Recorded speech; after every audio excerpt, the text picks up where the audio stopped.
Dragon Ball Z is quite the impressive anime. Though its initial release seems to have taken place over eons ago, it still manages to remain relevant in today's time. I for one have always been a fan of Dragon Ball Z. I grew up during the Toonami era, so yeah, if you happen to have been around during that time, you know how much that show took over the whole world and by storm. I can remember rushing home from school to go watch the show. I can admit that it was really one of my first animes that I ever watched. Now, I love this show so much that I refused to watch any other anime. I thought to myself, nothing can top this. As a kid, I would search for anything and everything Dragon Ball. I would search online for pics to print colored and show off to my friends at school. I joined weird RPG fantasy websites. I scanned the web for Japanese clips. And most importantly, I searched far and wide for Dragon Ball Z games. There were many Dragon Ball Z games that I tried out throughout the years. Some that I loved, and some that I was not so fond of. Most Dragon Ball Z games were fighting games, but at the time, fighting games weren't really my thing.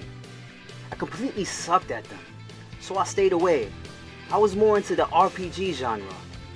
There were some Dragon Ball Z RPGs that came out that I tried through emulation, but none really appealed to me much. I found the Legacy of Goku series to be pretty good. The first one was a little on the meh side, but the ones that followed were pretty impressive and very enjoyable. Honestly, the best iterations for the genre of RPG. I never got to play the DS Dragon Ball Z RPG, but judging from how it looks, it seems to be a turn-based game. Now, as much as I favor turn-based RPGs, I pose this one question. Can a turn-based system really do Dragon Ball Z justice? Nah, I don't think so. Dragon Ball Z is exciting and fun, so I doubt that would have been good as a system that was using the Legacy of Goku. Imagine if we had a game that allowed us to immerse ourselves and feel like an actual episode of DBZ. Look no further, my friends. Our prayers are answered with, and no, not Xenoverse. That game sucks. I'm talking about Dragon Ball Z Kakarot. When I first laid eyes on the gameplay shown to us, I can remember telling myself, wow, this is it. They finally got it right. And from that moment on, my intent was on picking up this game. So excited by what I saw in the previews, I abruptly ended my playthrough of Star Ocean 3 after buying the game upon its release and started it right away. But was it to be as great as I believed that it would be? 100 hours later, and after completing the story, I now present to you my thoughts and my review on Dragon Ball Z Kakarot.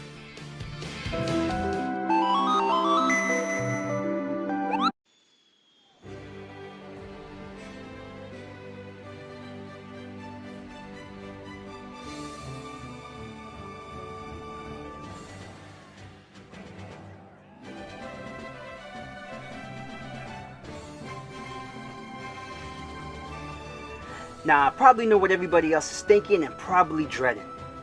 I have to sit through this whole story again? Well, yeah, you actually do. Considering that I actually wanted to revisit this tale so that I could start my completion of Super, this did not bother me much, but it may irk some people. The story has been told a dozen times. I can understand this. But what did you expect? Okay, bear with me a little here. Though the story is being retold again, we've never experienced it in this way. We start off, of course, at the Saiyan Saga, and then slowly but surely towards the Buu Saga we head. I was actually pretty happy about this, because I thought that it was going to go the Budokai way, or milk us like the stupid Final Fantasy VII Remake way, and release the game in installations. Thank goodness they did not do this.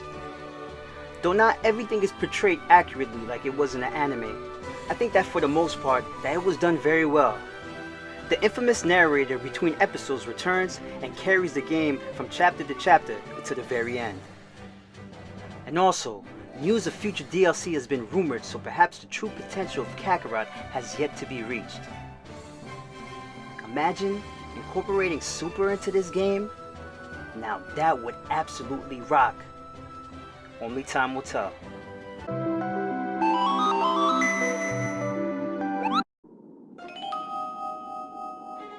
では努力だけではどうやっても越えられぬ壁を見せてやろう。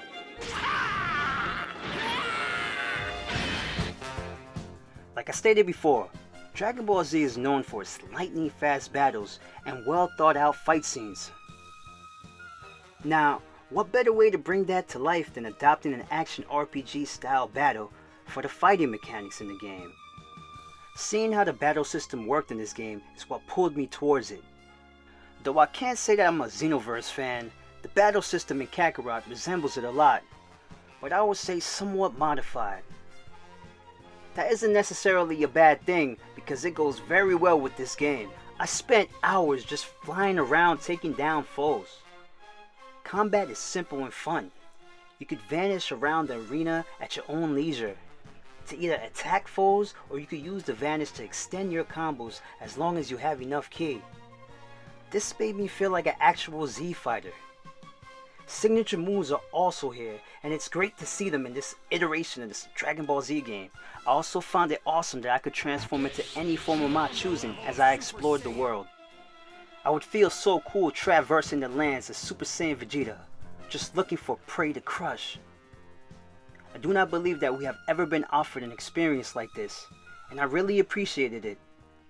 Not to forget to mention that these forms could be sustained for little to no cost. How cool is that? You ready, Gohan?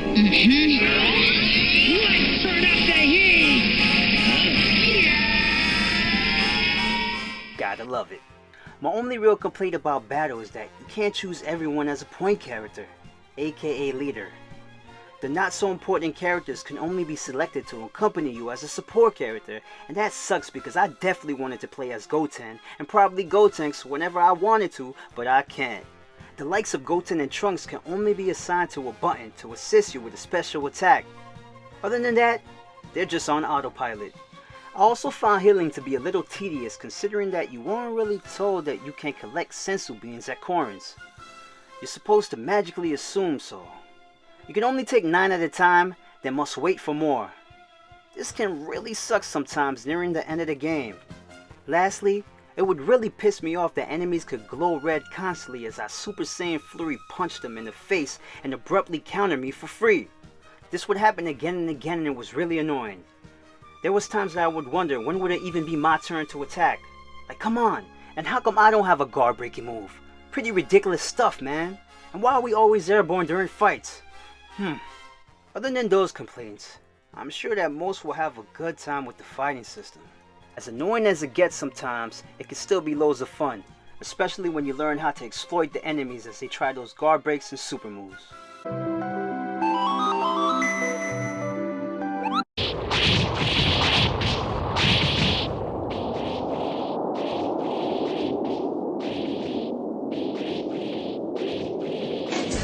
The presentation of Kakarot was what initially caught my eye. The previews from the game showcased some great visuals, but while playing, I did notice some pretty poor graphics from time to time. Now being in the age of PS4, it was sad to see Wii-like graphics at times, and even worse to see some lifeless expressions. One thing about this game that I really loved was the sound effects. It was as if all the sounds that we have grown to familiarize ourselves with are here, from jumping, flying, etc.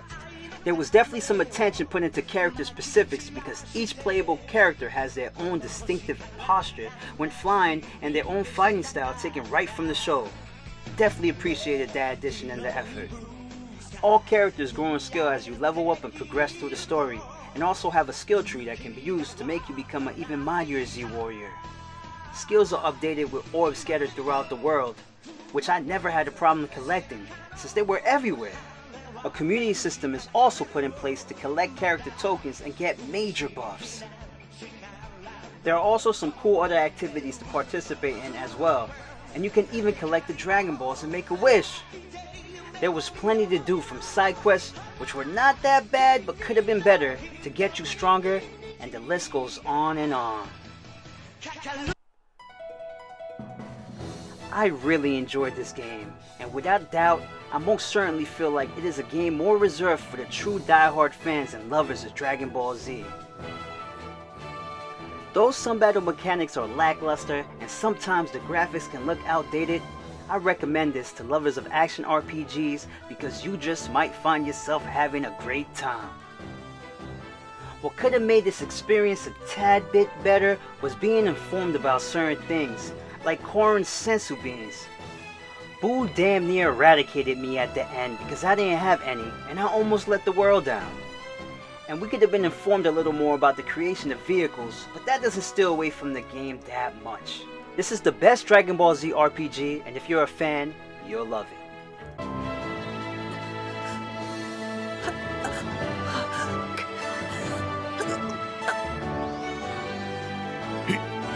He actually did it!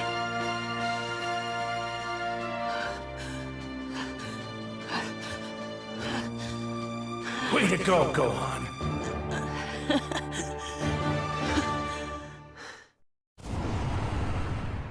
Dragon Ball Z Kakarot gets a 4 out of 5. Hey, thank you for stopping by and watching the video. It means a lot to me. Did you agree with my thoughts on the game? If not, please share your ideas down below. And also, if you really enjoyed the content, please be sure to like, comment, and subscribe, because if you do, I'll be sure to keep coming with more. As always, stay tuned for more RPGs. Over and out. Oh, still there? Figure you'll still be. Listen, I got some other material that I'm sure that you like, so be sure to check it out before you leave. And again, I thank you with all my heart for even taking the time to listen to what I have to say. Catch you on the flip side.